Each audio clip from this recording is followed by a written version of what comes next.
हमने 6th chapter जो है 9th का मैथ्स का लाइन्स एंड एंगल्स, उसका जो एक्सरसाइज 2 है 6.2, जो न्यू एनसीईआरटी के हिसाब से एक्सरसाइज 2 है 6.2, उसके हमने पहले 3 क्वेश्चंस कर लिए थे। तो अब हमें करना है 4th क्वेश्चन और 5th क्वेश्चन। तो जो 4th क्वेश्चन है उसका ये डायग्राम है। इसमें कहा जा रहा है इन फिगर 6.26, तो ये है वो figure, if A B is parallel to C D, मतलब कि ये वाली लाइन ए बी जो है, A B line parallel to C D, ये दोनों लाइन्स पैरेलल है, and angle A P Q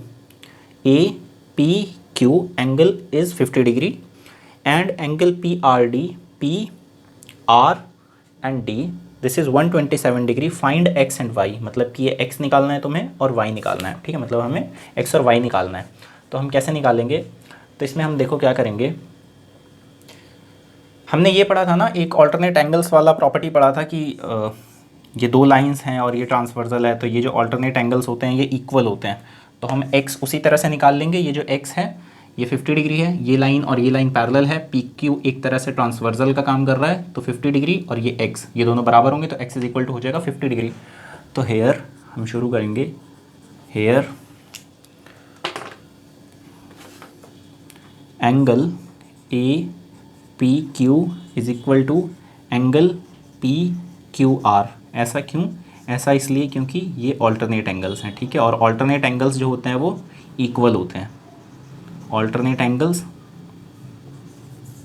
तो इसका मतलब क्या हुआ कि एंगल पी क्यू आर, मतलब कि ये जो एक्स हैं ये इक्वल होगा 50 डिग्री। मतलब वही बात हो गई कि X is equal to, this implies X is equal to क्या हो गया 50 डिग्री। ठीक है, एक्स हमने निकाल लिया क्योंकि ए पी क्यू क्या है 50 डिग्री और पी क्यू आर है एक्स, तो हमने फर्स्ट निकाल लिया। अब हमें निकालना है Y.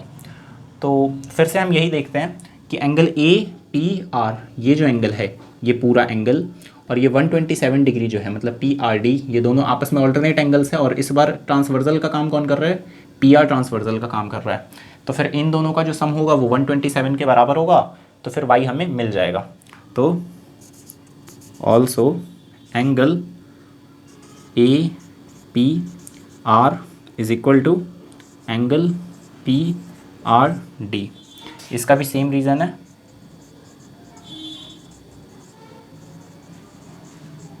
Alternate angles.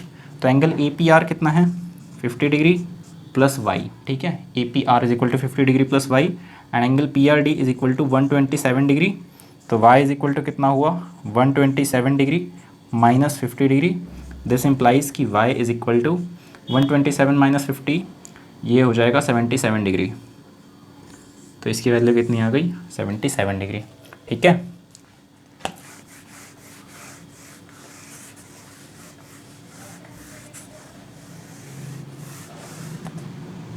now the next question is question 5. In this question the statement is in figure 6.27, और ये वाली फिगर दी गई है हमें।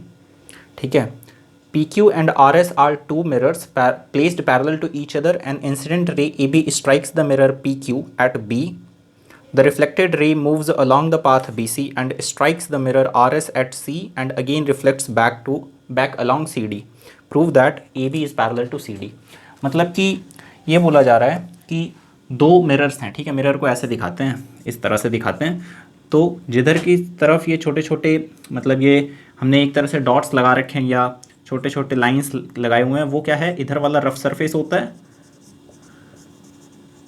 ये इधर वाला रफ सरफेस होता है, और ये जो होता है जो प्लेन होता है, ठीक है, जो स्मूथ होता है, उसे क्या कहते हैं पॉलिश्ड सरफेस। तो जो लाइट होती है वो पॉलिश सरफेस पे रिफ्लेक्ट करती है। यहाँ पे लाइट जाएगी तो लाइट यहाँ पे रह जाएगी, तो यहाँ से रिफ्लेक्ट करेगी। तो ठीक है, तो ये क्या दिखाया गया है, पी क्यू और आर एस दो मिरर्स हैं, पैरेलल रखे हुए हैं एक दूसरे के, मतलब कि लाइन पी क्यू और आर एस पैरेलल है। उसके बाद कहा जा रहा है कि इंसिडेंट रे है ए से चलती है बी पे, मतलब पी क्यू मिरर पे बी पे आती है। ठीक है, बी पॉइंट पे जाके मतलब बी पॉइंट पे पड़ती है। फिर उसके बाद क्या होता है कि वहाँ से रिफ्लेक्ट होती है, फिर बी सी लाइन के अलॉन्ग जाती है वो रे, और फिर यहाँ पे वो इंसिडेंट रे बनती है, मतलब कि इस आर एस पे सी पॉइंट पे पड़ती है यही वाली रे, और इसके बाद यहाँ से रिफ्लेक्ट होके सी डी के अलॉन्ग चली जाती है। ठीक है, तो हमें क्या प्रूफ करना है, ए बी पैरेलल है सी डी के, ये हमें प्रूफ करना है। तो ये है 5th क्वेश्चन। ये प्रूफ करने के लिए हमें इससे पहले कुछ चीज़ें समझनी पड़ेंगी। ठीक है, एक जैसे क्या होता है कि इसमें कुछ angle of incidence, angle of reflection, इस तरह की कुछ चीज़ें होती हैं। इंसिडेंट की रे क्या होता है, नॉर्मल क्या होता है, थोड़ा सा रिवाइज कर लेते हैं। रिवाइज भी क्या है, इस क्वेश्चन को करने के लिए हमें वो चीज़ पता होनी ही चाहिए। तो उसमें ये है कि जैसे ये एक मिरर है, ठीक है, दिस इज़ अ मिरर, नीचे इसका रफ सरफेस है, ऊपर पॉलिश्ड सरफेस है, और फिर यहाँ से एक रे आती है, लाइट की एक रे यहाँ से आती है, रिफ्लेक्ट होकर ऐसे चली जाती है। तो ये जो पॉइंट है जिस पे ये रे आई है, जिस पॉइंट पे, इसके परपेंडिकुलर हम एक लाइन खींचते हैं, ठीक है, इन्हीं दोनों रेज के प्लेन में, तो उसे क्या बोलते हैं, उसे बोलते हैं हम नॉर्मल। इसे नॉर्मल बोलते हैं, ठीक है। ये कितने पे होगा, 90 डिग्री पे होगा, इस लाइन पे, इस पॉइंट पे ये जो मिरर का सरफेस है उससे 90 डिग्री पे होता है नॉर्मल, ठीक है। ये जो एंगल और ये जो रे पड़ रही है और ये जो रे जा रही है, तो जो रे आ रही होती है मिरर पे उसे क्या बोलते हैं, इंसिडेंट रे। इसे बोलते हैं, जो जा रही होती है मिरर से उसे बोलते हैं रिफ्लेक्टेड रे, ठीक है। इंसिडेंट रे नॉर्मल के साथ जो एंगल बनाती है उसे बोलते हैं एंगल ऑफ इंसिडेंस, और रिफ्लेक्टेड रे जो नॉर्मल के साथ एंगल बना रही होती है उसे बोलते हैं angle of reflection, angle R, ठीक है। तो उसे एंगल आर बोलते हैं। और यहाँ पे ये होता है, एक रूल होता है, ठीक है, वो ये है कि एंगल आई जो होता है वो हमेशा एंगल आर के बराबर होता है। मतलब कि कोई भी रे मिरर पे जाती है तो जो एंगल ऑफ रिफ्लेक्शन होता है और एंगल ऑफ इंसिडेंस होता है वो दोनों इक्वल होते हैं। तो अब हम ये चीज़ प्रूव कर लेंगे कि ये जो ए बी लाइन है वो पैरेलल है सी डी के, ठीक है।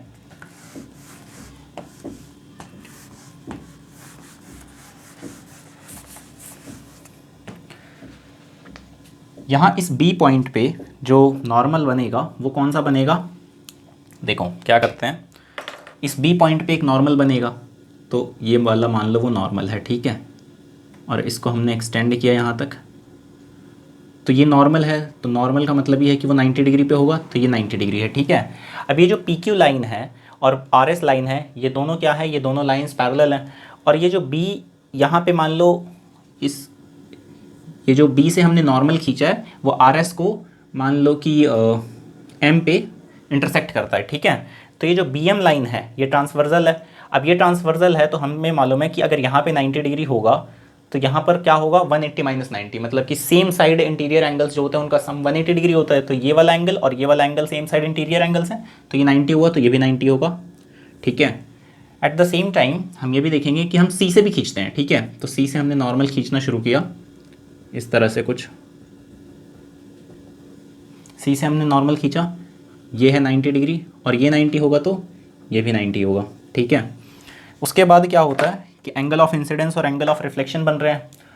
तो एक बार क्या हो रहा है कि ये जो ए बी रे है, मतलब इसे मैं ए बी रे बोल रहा हूँ, ए बी लाइन के अलॉन्ग गई है तो अब ए बी रे ही बोल रहे हैं। तो ए बी रे जो है वो पी क्यू मिरर के लिए क्या है, इंसिडेंट रे है। तो इंसिडेंट रे जो नॉर्मल के साथ एंगल बनाएगी उसे हम बोलते हैं एंगल आई। तो एंगल आई, और ये बी पॉइंट पे बन रहा है तो मैंने इसे मान लिया एंगल आई बी, ठीक है। ये वाली जो बी सी रे है ये पी क्यू के लिए क्या है, रिफ्लेक्टेड रे है, तो इसे एंगल आर बी, ठीक है, मतलब angle of reflection at point B. इसी तरह से यहाँ पे हम क्या बनाते हैं, यहाँ पे ये वाली जो लाइन है, ये वाली जो रे है बी सी, वो आर एस के लिए इंसिडेंट रे है, तो यहाँ पे क्या लिखेंगे हम, एंगल आई सी। और सी डी लाइन जो है, मतलब सी डी जो रे है वो आर एस के लिए क्या है, रिफ्लेक्टेड रे है। तो वो कौन सा एंगल बनाएगी नॉर्मल के साथ, एंगल ऑफ रिफ्लेक्शन, मतलब कि एंगल आर, और हमने डिफ्रेंशिएट करने के लिए क्या लिख दिया, सी लिख दिया, क्योंकि वो सी पॉइंट पे बन रहा है। अब क्या करेंगे हम कि हेयर, यहाँ पे देखो ये इसे हमने क्या मान लिया, इसे हम माना है, इसे एन मान लेते हैं। हेयर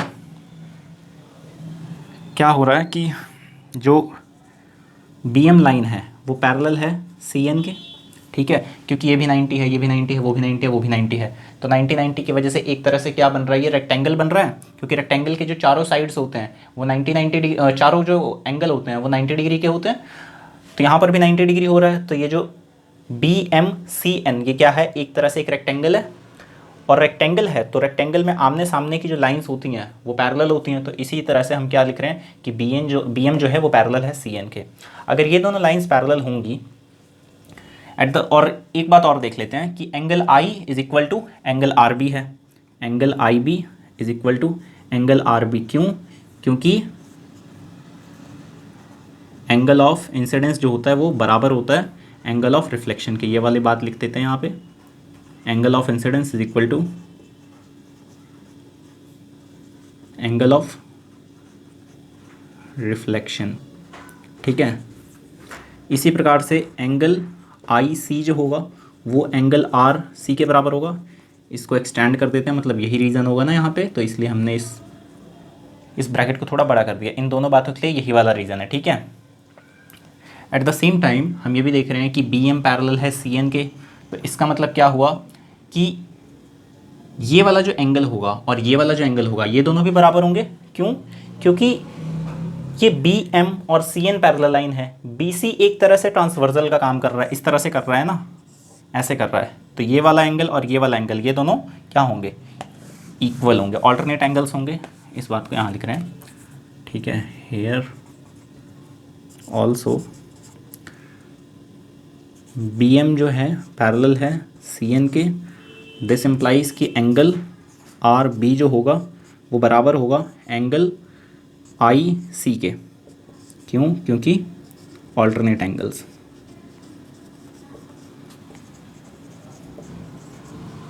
ठीक है, अब अगर इसे हम 1 माने, ठीक है, इसको हमने 1 कहा, इसको हमने 2 कहा और इसे हमने 3 कहा, तो एक बात बताओ, आई बी आर बी के बराबर है और आई सी आर सी के बराबर है, और ये जो आर बी है और आई सी है ये दोनों भी आपस में बराबर हैं। ठीक है, यहाँ से तो इसका मतलब क्या हुआ कि ये चारों ही आपस में बराबर होंगे।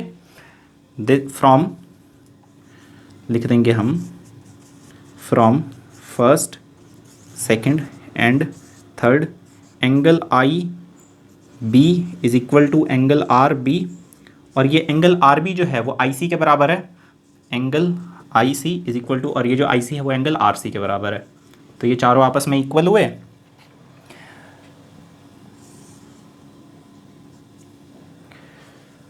उसके बाद क्या करेंगे हम कि एंगल ए बी सी और बी सी डी देखते हैं। ठीक है, एंगल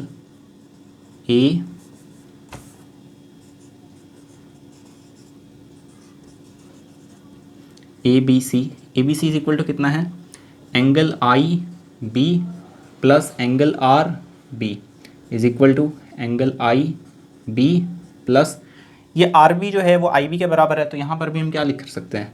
आर बी की जगह angle I B is equal to 2 times of angle I B. ठीक है, और एंगल बी सी डी हम लिखते हैं, तो B C D is equal to angle I C plus angle R C, और ये जो आर सी है वो एंगल के बराबर है is equal to angle I C plus ये जो आर सी है वो भी आई सी के बराबर है। ठीक है, नहीं, इसको हम सीधा ही लिख देते हैं, एंगल आई सी जो है वो एंगल आई बी के बराबर है, तो एंगल आई बी प्लस, और ये जो एंगल आर सी है वो भी एंगल आई बी के बराबर है, तो angle I B is equal to 2 times of angle I B. ठीक है, तो ये भी 2 times of angle I B आया और ये भी 2 times of angle I B आया, तो इसका मतलब ये दोनों भी बराबर होंगे, तो इसे हम 4th मान लेते हैं, और बाद में लिख देंगे कि 4th और 5th से हमने क्या बोल दिया कि ए बी सी और बी सी डी भी बराबर है।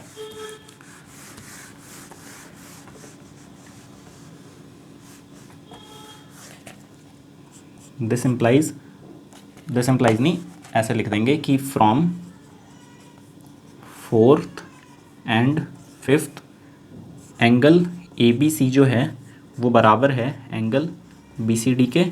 दिस इम्प्लाइज, अच्छा एक बात बताओ कि ये वाला एंगल और ये वाला एंगल बराबर है, ऐसे है कुछ। ठीक है, देखना, यहाँ पे हमारा बी पॉइंट है और यहाँ हमारा सी पॉइंट है, यहाँ से एक एंगल बन रहा है। ठीक है, और यहाँ से उधर एक एंगल बन रहा है। ठीक है, ये वाला एंगल इस वाला एंगल के बराबर है, तो ये दोनों लाइंस को पैरेलल होना ही पड़ेगा। ठीक है, ये जितना यहाँ से खुला उतना ही उधर से वो खुल गया, तो इन दोनों लाइंस को क्या होना पड़ेगा? पैरेलल होना पड़ेगा। तो इसका मतलब ए बी जो लाइन है और सी डी जो लाइन है वो पैरेलल है, और रीजन में हम लिख देंगे कि ऑल्टरनेट एंगल्स हैं और इक्वल हैं, तो इसीलिए लाइंस दोनों ए बी और सी डी जो लाइन्स होंगी वो पैरेलल होंगी। This implies A B is parallel to C D because angle ABC and angle BCD are alternate angles and equal। ठीक है, बस इतना लिख के और हमारा सॉल्यूशन हो जाएगा। थोड़ा बड़ा हो गया वैसे, ठीक है, आगे समझ में आ गया होगा, ठीक है मेरे हिसाब से। तो 6th चैप्टर जो है वो ओवर हो चुका है 9th क्लास का। अब हम नेक्स्ट वीडियो में 7th चैप्टर को डिस्कस करेंगे और उसके एक्सरसाइजेस को सॉल्व करने की कोशिश करेंगे। ये वाला हो गया है। Thank you so much.